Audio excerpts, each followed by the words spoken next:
Bun venit pe Tarot Lovers! Să vedem ce avem pentru ascendent, lună, soare în Taur.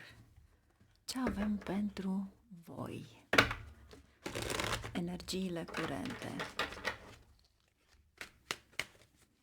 Ce avem pentru voi? Pentru Taur. Ups, a căzut un as de spade. Cavalerul de spade. 9 de bâte. Aici este o perioadă în care poate necesită foarte multă muncă, dar se sfârșește repede, pentru că ați avut o mulțime de obstacole, dar acum este ultimul pas pe care îl faceți și va fi foarte rapid. Iar cei care, știu eu,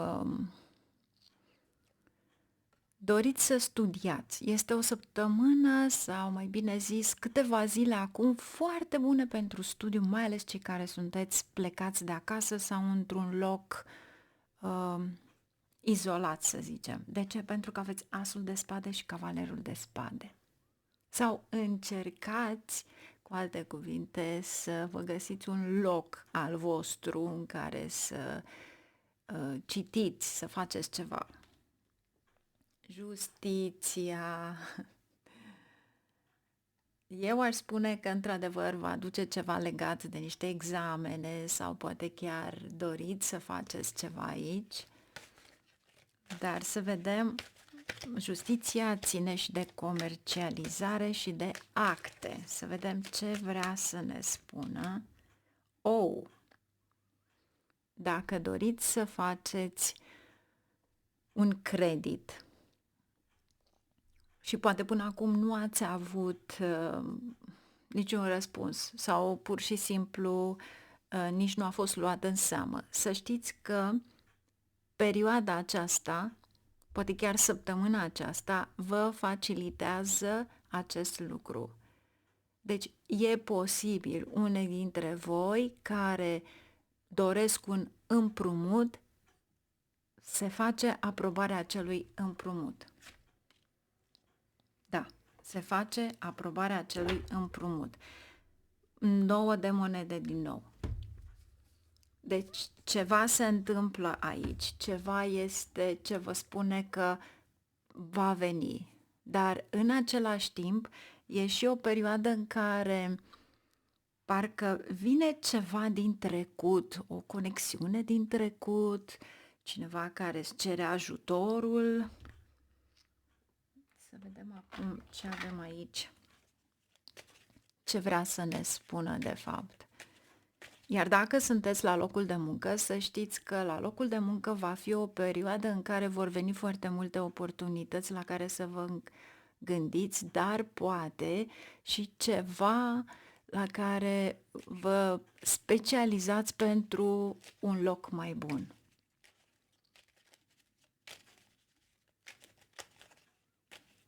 Ce avem aici? Eremitul.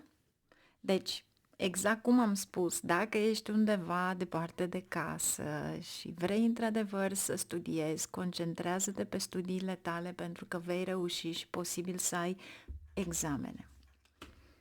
7 de cupe.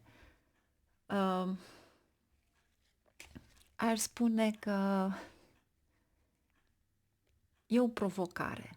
E o provocare care de fapt nu este a ta provocarea respectivă.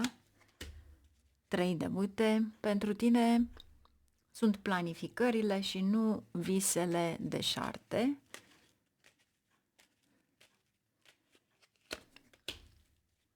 Un nou început. Fiți foarte atenți la ce semnați. Vedeți voi, nebunul aici este un risc. Riscul acela vi se spune că va trebui să realizați despre ce este vorba. Șobolanul este foarte inteligent și va trebui să știe cu măsură ce va lua. Ce trebuie să știi? De ce avem nebunul aici? 7 de monede, 8 de monede și din nou împăratul.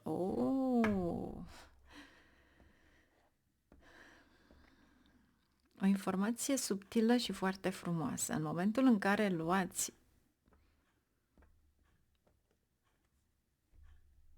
un împrumut, fiți foarte atenți la interes, dar secretul este să puteți să plătiți în foarte puțini ani pentru a acoperi tot interesul. Dobânda. Vedeți, aici îmi arată un 7 de monede. 7-le ăsta de monede pentru a fi dat în față înseamnă că în timp de 7 ani, de la datoria, împrumutul pe care îl faceți, va trebui să faceți niște eforturi imense pentru a câștiga dobânda respectivă. Da. Și câștigați. Carul. Aceste lucruri trebuie să le știți. Dacă vă lăsați pe ureche și aveți impresia că datoria respectivă o veți da în 20-30 de ani, atunci înseamnă că veți plăti ce ați cumpărat de 2-3 ori mai mult în valoarea respectivă. Foarte frumos. Calculați și vedeți că dobânda se calculează pe tot restul de bani care rămâne la fiecare an. Și în primii 3 ani e posibil să plătiți numai dobândă. Nu mă întrebați, pentru că eu aici îmi place foarte mult, extrem de mult tarotul, dar am lucrat cu bancă, am fost economist și știu foarte bine cum stau lucrurile. Și întotdeauna să vă uitați la clauze, pentru că eu aici văd un împrumut, vă bucurați de el, ia uitați, 10 de monede, 9 de monede. Fiți foarte atenți, este și un sfat, dar este și ceva la care simt că da, victoria este de partea voastră, dar aveți mare grijă ce veți face după. Studiu, educație, artă, ceva la care încercați să faceți ceva frumos, cu siguranță aveți ceva în săptămâna aceasta. Este imposibil, aveți 9 de monede, 10 de monede și eremitul. Cavalerul de cupe, o relație frumoasă cu partenerul vostru, împărăteasa, este un semn de abundență. Abia acum începeți să fiți cunoscuți. Deci se termină într-un fel sau altul ceva care v-a oprit, să zicem. Dar aici vin noi oportunități. Ce extrem de frumoase, mai ales cu împărăteasa, Venus. Poate chiar faceți ceva cu Venus. Venus ține de bijuterii, de cosmetice, de design în casă. Poate, știu eu, faceți ceva, poate schimbați ceva spre frumos sau poate chiar vă cumpărați o casă. Cine știe. Mult succes! Mergem mai departe. Ascendent, lună, soare în Fecioară. Ce avem pentru voi aici este fericirea familiei, ceva la care sunteți susținuți, aduceți de fapt acest curcubeu în viața tuturor.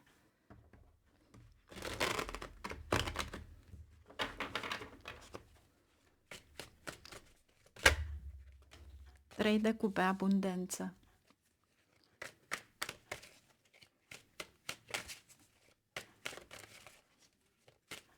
Sunteți mulțumiți de ceva? Să vedem ce avem aici.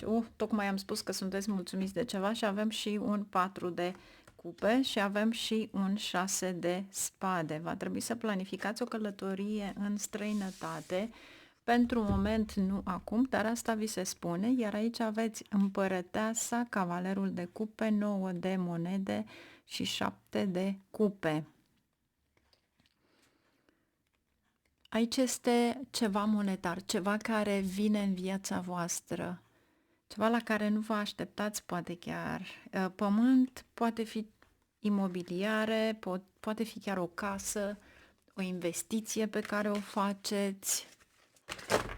Ups, da, lumea.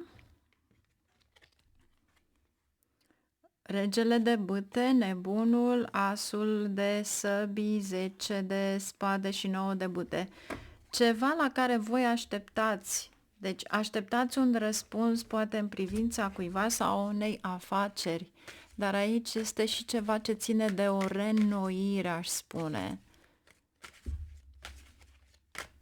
Mare atenție la cheltuieli nesăbuite.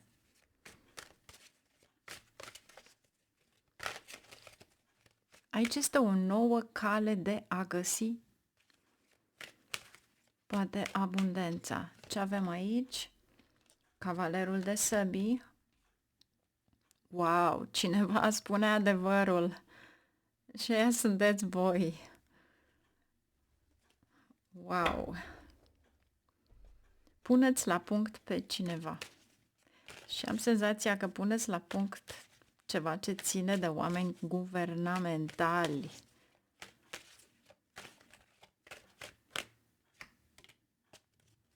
O indecizie cu privire la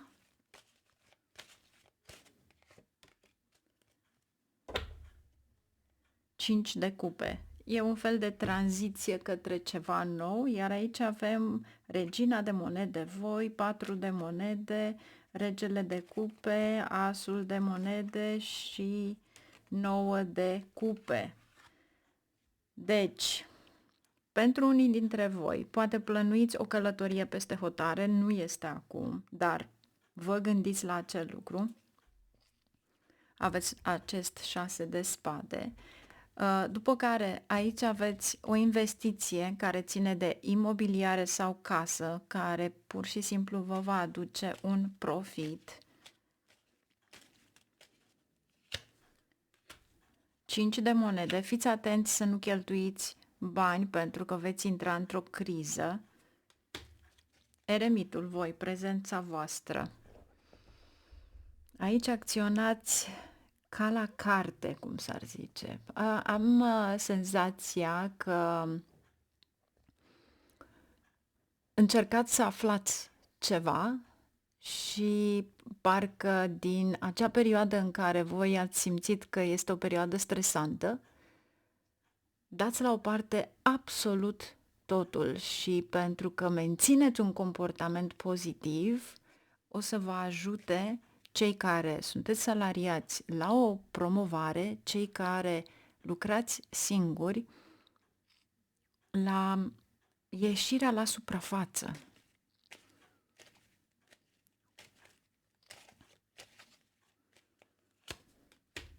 Da, aici este și fericirea, petreci momente romantice și intime cu partenerul de viață, dar am senzația că este și o situație care influențează în așa fel încât voi să fiți împreună.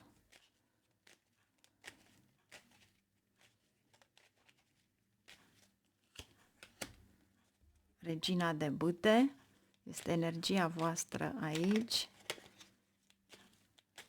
Se face dreptate în ceva, 6 de cupe, wow, ce ține și de o moștenire sau ceva din viața anterioară și aici este karma. Se rectifică ceva extraordinar de mare.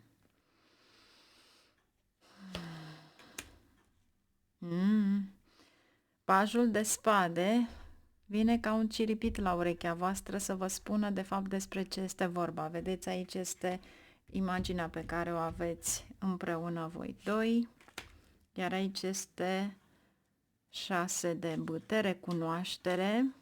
De ce avem acest 5 de cupe? Regele de săbii. Cineva la care voi ați avut mari așteptări, dar așteptările au rămas doar așteptări. Știți cum este dacă voi credeți în Dumnezeu, întotdeauna să așteptați de la Dumnezeu orice, pentru că Dumnezeu nu ne dezamăgește. Dumnezeu ne arată de fapt ce ne dorim noi. Dar dacă aveți de face cu oameni în viața voastră care i-ați considerat importanți sau care ați avut încredere în ei sau poate chiar i-ați plătit avocat sau consultant sau orice, aici este o dezamăgire. Și bunicul meu spunea întotdeauna că Dumnezeu nu o să te dezamăgească niciodată, așa că oamenii sunt trecători prin viața noastră și niciodată să nu ne atașăm de prea mulți de oameni sau să-i criticăm sau să spunem ceva, pentru că atunci înseamnă că așteptările noastre sunt mari. Iar atunci când tu îți dorești ceva atât de mult și mergi către Dumnezeu și ceri, dar Dumnezeu nu ți-o dă, nu este dezamăgire, nu. Dumnezeu știe de ce ai nevoie. Dezamăgirea este a ta. Aici sunt niște planuri pe care le are pentru tine. Este ceva nou, extraordinar de frumos. Am să vă arăt ceva, o imagine extraordinar de frumoasă, cu noi începuturi la care voi încă nu știți. Și chiar poate fi o călătorie în exterior, dar poate fi ceva care va dăinui.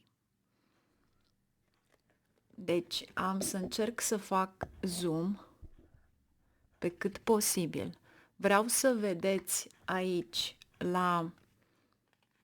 deci unde este, aici avem nebunul și capul nebunului este de fapt pe corabie, pe pânza corabiei.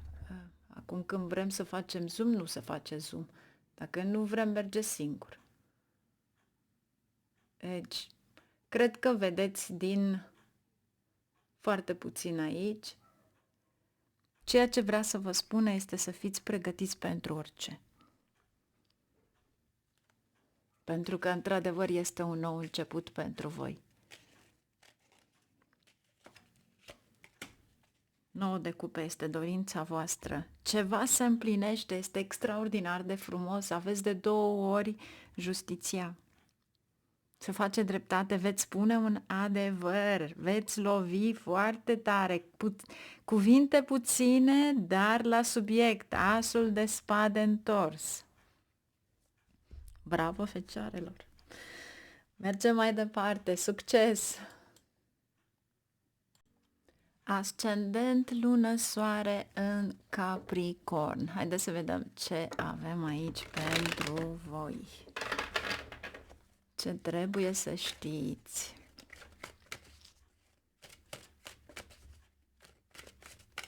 Ce avem pentru Capricorn? Ce trebuie să știe Capricornii? Vrea să cadă, deci avem 6 de bâte. Recunoaștere publică, călătorii, poate în interes de serviciu, asul de cupe, împărtășești sentimente frumoase cu partenerul tău, regele de cupe, iată și partenerul, sau poate este ceva creativ, ceva care te atrage. 8 de cupe și regele de monede. Foarte simplu, regele de monede, cred că ați început în sfârșit să treacă acel stres financiar, ieșiți din ceva. Avem un 8 de cupe, ține de sănătatea voastră, poate niște migrene, dureri de cap, vedeți voi, dacă veți călători, cred că reduce stresul acela mental și este bine decât să stai pe loc. Ce avem aici? Avem luna. Poate un stres și din partea mamei, sănătatea mamei, 7 de monede, din nou nu, este un stres financiar pentru voi, dar voi niciodată n-ați rămas fără bani, de ce e atâta stres? Puteți acoperi, să zicem, toate datoriile sau poate doriți să recuperați ceva bani. Pe asta le aveți cu siguranță pe pagina mea și sunt niște remedii foarte frumoase folosite la o lună nouă, numai pe lună nouă se folosesc. Cine le-a încercat au mers, merg în continuare pentru că așa trebuie să fie. Dar să știți că mulți care au încercat și-au luat banii înapoi, bani care au fost împrumutați de peste 10 ani. Și instant au venit banii. Deci dacă vă gândiți la acest lucru, hai să vedem aici ce avem. 2 de monede, eremitul. Munciți foarte mult, vă simțiți singuri, sunteți singurii care produceți, la limita la care se poate spune. Eu zic că unii dintre voi veți avea niște călătorii sau poate veți avea multe discuții cu exteriorul, pentru că aveți cartea Săgetătorului.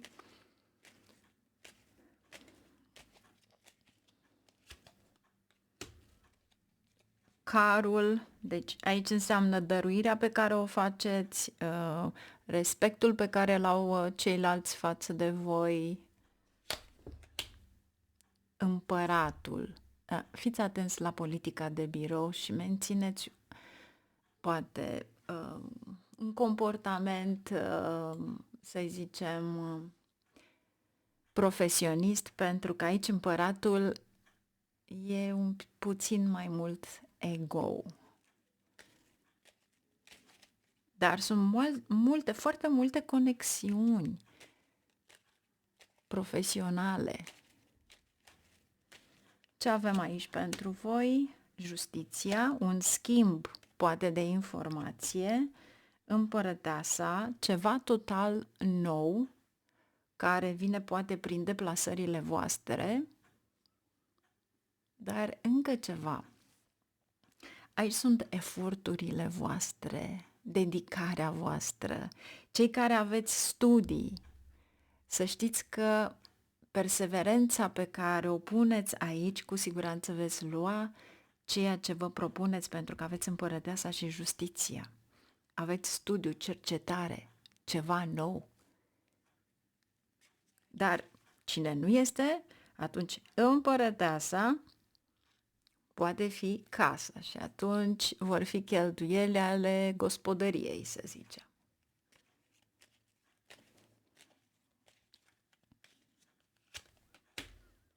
Pajul de cupe, 4 de monede. Câștigați bani din ceva. 4 de monede este cel care strânge, care pune banii undeva. Deci fie câștigați dintr-o chirie, fie câștigați dintr-o dobândă, ceva de genul acesta. Ce avem aici cu luna? 8 de monede. Vi se spune să urmați niște studii superioare. Poate vrei să fii angajat în ceva care ține de cercetări, pentru că aveți eremitul, dar niciodată nu se știe.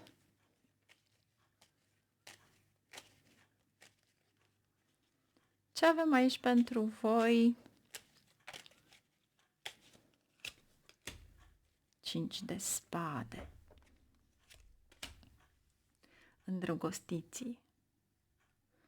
Am senzația că pentru voi, 5 de spade și îndrăgostiții, veți lua o altă direcție. Unii dintre voi posibil ca locul unde lucrați peste o perioadă de timp ar fi 5-ul este mai, deci ar fi perioada în care se va închide o companie, un loc de muncă.